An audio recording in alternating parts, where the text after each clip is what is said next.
దయ్యాల లోకం. ఫ్రెండ్స్, ఎలా ఉన్నారు మీరందరూ? బాగున్నారా?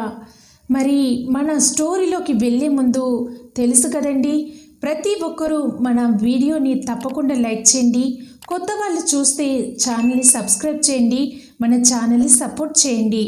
మరి ఇవాళ మీకు ఇంకొక మంచి ఇంట్రెస్టింగ్ స్టోరీని చెప్పబోతున్నాను. ఇక లేట్ చేయకుండా వెళ్ళిపోదామా మరి మన దయ్యాల లోకంలోకి? నాకు తెలిసిన చిన్న కుటుంబం ఉంది. భార్యాభర్త, వాళ్ళకి ఒక పాప బాబు ఉన్నారు. భర్త పెట్రోల్ బంకులో అకౌంటెంట్గా పనిచేస్తూ ఉన్నాడు. భార్య మాత్రం ఇంటి దగ్గరే ఉండి పిల్లల్ని చూసుకుంటూ ఉంటుంది. ఖాళీ సమయంలో మిషన్ కుడుతూ భర్తకు కొంచెం సాయంగా ఉండేది. బాబుకి 7 ఏళ్ళు, పాపకి 5 సంవత్సరాల వయసు.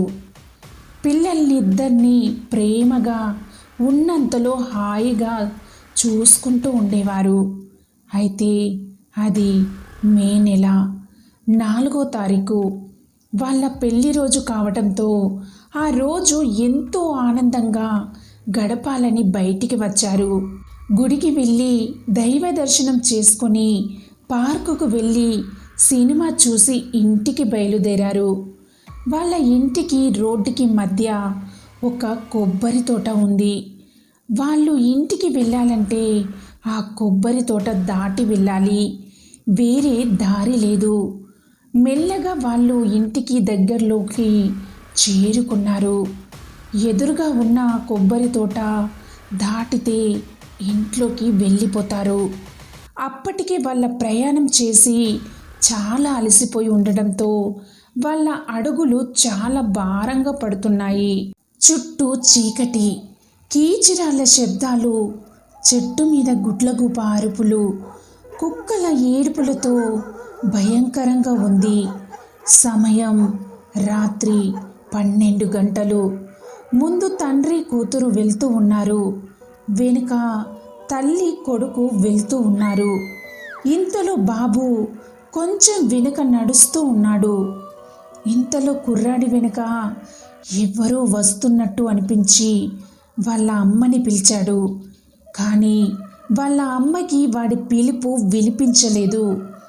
ఇంతలో ఒక్కసారిగా బాబు కాలర్ పట్టుకొని ఎవ్వరూ లాగినట్టు వెల్లకిలా పడిపోయాడు. వెంటనే ఏడుస్తూ ఉన్నాడు బాబు. తన ఏడుపు తల్లికి వినిపించి గబగబా పరిగెత్తుకెళ్ళి వాడిని ఎత్తుకొని సమాధానించింది. ఇంటికి తీసుకొని వెళ్ళిపోయారు. ఆ రాత్రి అందరూ పడుకున్నారు, కానీ బాబు మాత్రం లేవలేదు. ఉదయం సమయం 9 గంటలు, కానీ బాబు శరీరంలో చలనం మాత్రం లేదు. వాళ్ళ అమ్మ దగ్గరికి వెళ్ళి చూసింది. శరీరం మొత్తం చింత నిప్పుల్లా కాలిపోతుంది. డాక్టర్కి చూపించినా తగ్గలేదు. దేవుడు గదిలో కుంకుమ తీసుకువచ్చి బొట్టు పెట్టబోయింది వాళ్ళమ్మ. ఆ బొట్టు పిల్లాడి ఈ నుదురికి అంటుకోవడం లేదు. ఎంత ప్రయత్నించినా ఆ కుర్రాడి నుదుటిన బొట్టు అంటుకోవడం లేదు. కంగారుగా బయటికి వచ్చి బొట్టు తన నుదిటికి పెట్టుకుంది బాబు వాళ్ళ అమ్మ. బాగానే అంటుకుంది. తనకి భయం మొదలైంది. కుర్రాడు మూసిన కన్ను తెరవడం లేదు. తల్లిదండ్రులిద్దరికీ ఏం చేయాలో అర్థం కావడం లేదు. చీకటి పడింది.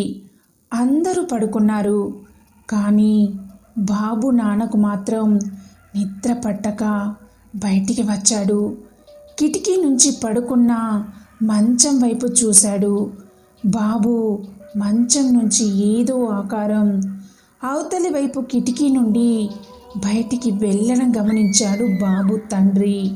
అది వాళ్ళ ఇంటికి ఎదురుగా ఉన్న కొబ్బరి తోట వైపు వెళుతూ ఉంది.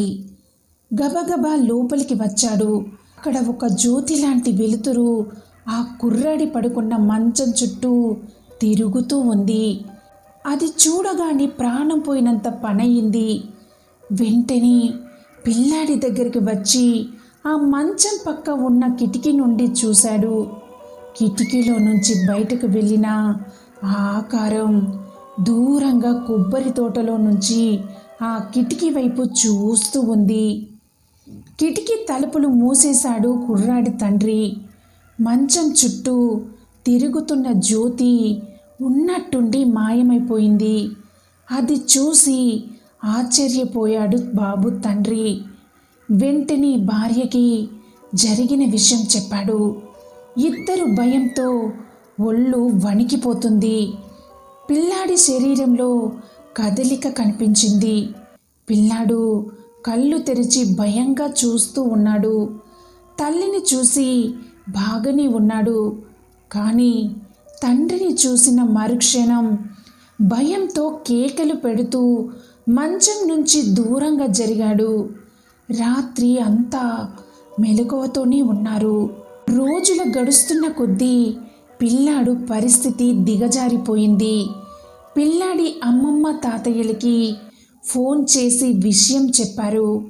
వెంటనే పిల్లాడి అమ్మమ్మ తాతయ్య వచ్చి పిల్లాడిని తీసుకొని వాళ్ళకు తెలిసిన మాంత్రికుడిని కలిసి జరిగింది చెప్పారు. మాంత్రికుడు వాళ్లకు ఏం చేయాలో చెప్పాడు.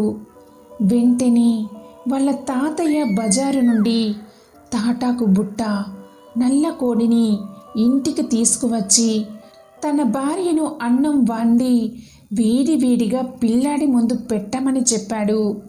వెంటనే ఆమె అన్నం సిద్ధం చేసింది. కుర్రాడిని లేపి కూర్చోబెట్టి వండిన అన్నాన్ని 3 భాగాలుగా చేసి ఒక భాగంలో కుంకుమతో, ఇంకో భాగంలో పసుపుతో, ఇంకొక భాగంలో కాటుకతో కలిపి పెద్ద ముద్దలు చేసి అన్నీ బుట్టలో పెట్టి నల్ల కోడి మెడ కోసి ఆ రక్తాన్ని ఆ అన్నపు ముద్దల మీద పడేలా చేశారు. ఆ కోడిని కూడా బుట్టలో ఓ మూలన పెట్టి ఆ బుట్టను పిల్లాడి ముందర పెట్టి చాలా అంటూ 3 సార్లు అడిగాడు. అతను అడుగుతున్న ప్రతిసారి ఆ కుర్రాడు తలని ఊపడం చూసి వాళ్ళ తాతయ్యకి ఒళ్ళు గగ్గురు పొడిచింది. వెంటనే బుట్టని వాళ్ళు ఉంటున్న చోటికి 6 కిలోమీటర్ల దూరంలో శ్మశానానికి రిక్షాలో తీసుకువెళ్ళారు. రిక్షా అతను ఇటువంటి పనులకి నేను రాను అని చెప్పేశాడు. అతనిని బ్రతిమిలాడి డబ్బులు ఎక్కువ ఇచ్చి తీసుకెళ్ళాడు. రాత్రి 12 గంటలు రిక్షా అతను గేటు వరకు వచ్చి ఆగి లోపలికి రానని చెప్పాడు. సరే అని ఆయన మాత్రమే లోపలికి వెళ్ళాడు. ఊరికి దూరంగా శ్మశానం కావడంతో రకరకాల శబ్దాలు వినిపిస్తున్నాయి. నక్కల అరుపులు వినిపిస్తూ ఉన్నాయి. మెల్లగా అడుగులో అడుగు వేసుకుంటూ వెళుతూ ఉన్నారు. వెనుక ఎవరో వస్తున్న శబ్దం తనకి వినిపించింది. కానీ అటువంటి ప్రదేశంలో వెనక్కి తిరిగి చూడకూడదు అన్న మాట గుర్తుకు వచ్చి వెనక్కి చూడకుండా రిక్షా అతను వస్తున్నాడని సర్ది చెప్పుకొని అతనితో ఏదో ఒకటి మాట్లాడుతూ ముందుకు నడిచాడు. ఎంత మాట్లాడినా అతని వెనుక నుండి ఊ అనే శబ్దం మాత్రమే వస్తూ ఉంది.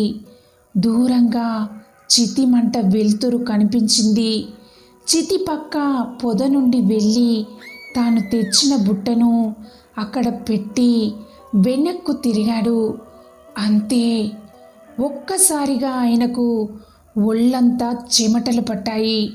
గుండె వేగంగా కొట్టుకుంటుంది. ఇప్పటిదాకా తన ప్రతి మాటకు ఊ కొట్టింది ఎవరో తెలియక భయంతో చెమటలు కారుతూ ఉన్నాయి. తన వెనుక ఎవ్వరూ లేరు. ముందుకు తిరిగే వరకు అది అతనికి తెలీదు. భయంతో 2 అడుగులు వేయగానే అతను పెట్టిన బుట్టను ఎవరో ఈడ్చుకుంటూ పోతున్నట్టు శబ్దం వస్తూ ఉంది.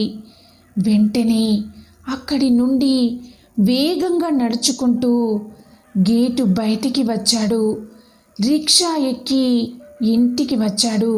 ఇంటి ముందు పిల్లాడి అమ్మమ్మ చెంబుతో నీళ్లు పట్టుకొని ఆయనకి ఎదురెళ్ళింది. చెంబులో నీళ్లు తీసుకొని కాళ్ళు కడిగి ఇంటి లోపలికి వచ్చి జరిగిందంతా ఆమెతో చెప్పాడు. అది విన్న ఆమె భయంతో శరీరమంతా జలధరించింది.